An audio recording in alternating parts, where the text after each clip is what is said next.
A man stands in his bathroom at 2 in the morning. The lights are too bright for the hour, and he does not turn them down. He is staring at his own reflection after doing the thing he swore last month he would never do again. The face in the mirror belongs to him, but something inside it has been bent out of shape. The image of God is still there, stamped into him the day he was formed. But something about that image is no longer sitting correctly under the skin.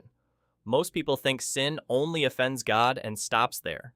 They never consider what sin does to the design he placed inside them. They have not thought about the specific sin they committed this week and what it just did to the person staring back from the glass.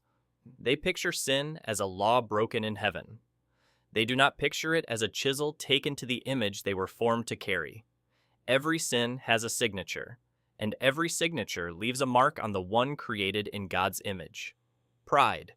A man stands in his kitchen refusing to apologize to his wife while their children listen from the hallway.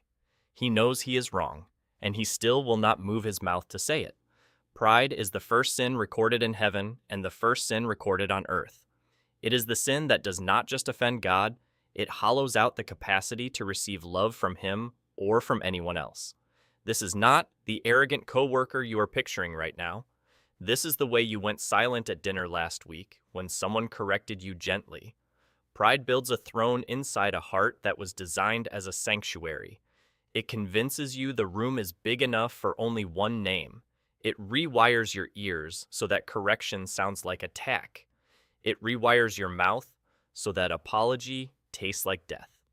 Pride is the sin that slowly turns the image of God inside you into a mirror that only reflects yourself.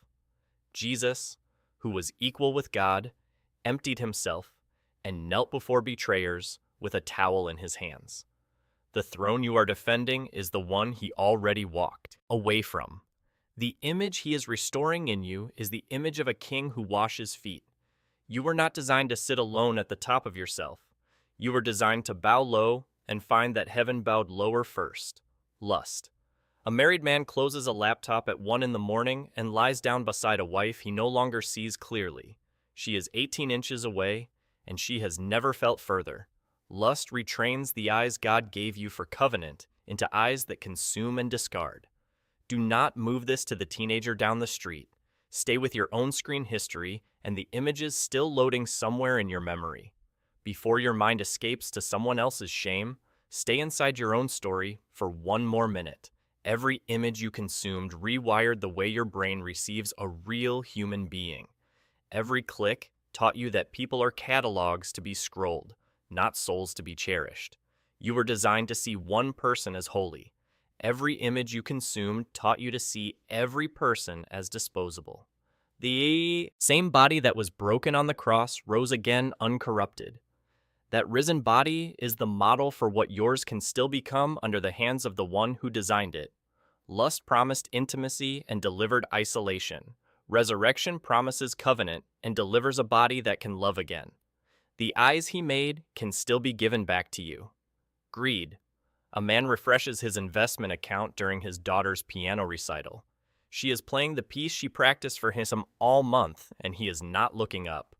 Greed replaces the image of a generous God inside you with the image of a hoarder who trusts no one. Before your mind goes to Wall Street, open your own banking app. Look at the tension you feel the moment generosity is asked of you. Greed is not measured by how much you have, it is measured by how tightly you hold it. It convinces you that the next dollar will finally silence the fear. It never does, and the fear grows in exact proportion to the balance. You were designed to reflect a God who gave his only son for people who had nothing to offer him. You have become someone who calculates the cost of buying coffee for a friend. Christ, who owned every galaxy, became poor so that you could become rich in the only currency that survives death. The hands that shape the mountains let themselves be pinned open on a cross. Those open hands are the image your hands were made to carry. Greed closes the fist. Resurrection opens it again and fills it with something that cannot rot. Wrath. A man drives home from work rehearsing a conversation he will never actually have. His fists are tight on the wheel, and the traffic has not moved in 6 minutes. Wrath installs a judge inside you who never rests and never leaves the bench. This is not the man who cut you off in traffic last Tuesday. This is the conversation you are still rehearsing from 2019. This is the name you still cannot say without your chest tightening. Wrath is the slow conversion of your inner life into a courtroom with no defendant present. You become prosecutor, judge, and executioner of a person who is not even in the room. The image of a patient God was stamped into you the day he formed you. You have spent years training yourself to respond like a prosecutor who never receives a plea. Jesus, carrying every legitimate reason for wrath in history, looked down from the cross and asked the Father to forgive them. The only man who had the right to burn the world down asked heaven to pardon it instead. That is the image he is restoring inside you. Not a man who cannot feel anger, but a man who knows where to lay it down. The gavel you have been holding for years was never yours to swing. Envy. A woman scrolls past a friend's pregnancy announcement. Her own test came back negative again this morning, and the tissue is still on the bathroom counter. Envy teaches you to see another person's blessing as evidence of your own abandonment. Do not pretend you have never felt this. Do not name the one church friend whose life quietly makes you angry. Do not let your mind escape to the person you are comparing yourself against right now. Envy is not wanting what someone else has. It is resenting God for what he chose to give them. It turns every scroll into a sermon about your own insufficiency. It poisons the joy you were designed to share with the people closest to you. You were designed to rejoice with those who rejoice. Envy has trained you to grieve every time someone else receives what you wanted. The risen Christ prepared breakfast for the disciples who ran from him. He served the men who had failed him before he asked them a single question. That hospitality is the pattern your heart was made to hold. Envy looks at another person's plate and sees theft. Resurrection looks at it and sees a table large enough for everyone. Gluttony. A man stands in front of an open refrigerator at midnight. He is not hungry, and he is looking for something. Food was never designed to give. Gluttony is not about weight. It is about using created things to do what only the Creator can do inside you. This is not the stranger in the checkout line with a full cart. This is the comfort you reach for the moment your prayer life feels dry. This is the second drink, the late scroll, the cart you checked out at 2 a.m. Every created thing was given to you as a gift, pointing back to the giver. Gluttony cuts the thread and keeps the gift. It trains you to medicate with what God sent to nourish you. Your body was designed as a temple where heaven and earth were meant to meet. You have spent years using it as a landfill for every appetite you refuse to bring to God. The resurrected Jesus ate fish on a shore in front of his disciples. He ate not to feed himself, but to prove that redeemed bodies receive food as gift, not as anesthesia. The temple you have been burying can still be unburied. The table he is preparing is already set with your name on the chair. Sloth. A man has been meaning to call his brother for 3 years. The next episode loads automatically, and he does not reach for the remote. Sloth is not laziness. It is the refusal to become the person God already designed you to be. Do not redirect this to the unemployed neighbor down the street. Stay with the calling you have been postponing since your 20s. Stay with the phone call, the book, the conversation, the repentance you keep scheduling for a better week. Sloth is the quiet sin that dresses itself up as rest. It convinces you that avoidance is patience and that delay is wisdom. It steals decades from people who thought they were only losing afternoons. You were designed for a specific work no one else on earth can do.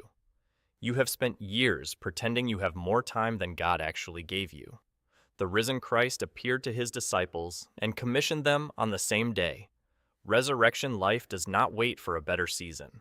What you just felt is not guilt, it is the design underneath the damage waking up. The man you were formed to be is still inside you, and he is still willing to call him out. Deceit. A man tells his small group a lightly edited version of his week. His wife sits beside him and quietly stares at her coffee. Every lie you tell is a small act of erasure against the true self God designed you to be. This is not the politician you watched on the news last night.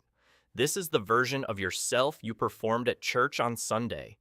This is the prayer request you shaped carefully so no one would see the actual wound.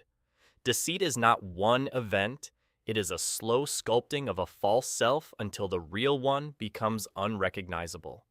It convinces you that hiding is safer than being known. It trains the people closest to you to love someone who does not actually exist. You were designed to bear the image of the God who cannot lie. You have rehearsed a false self for so long that even you are no longer sure where the performance ends. Jesus rose with wounds still visible.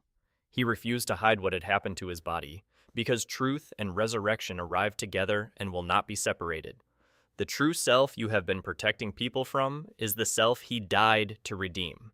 The mask comes off at the empty tomb, or it does not come off at all. 8 sins, 8 signatures.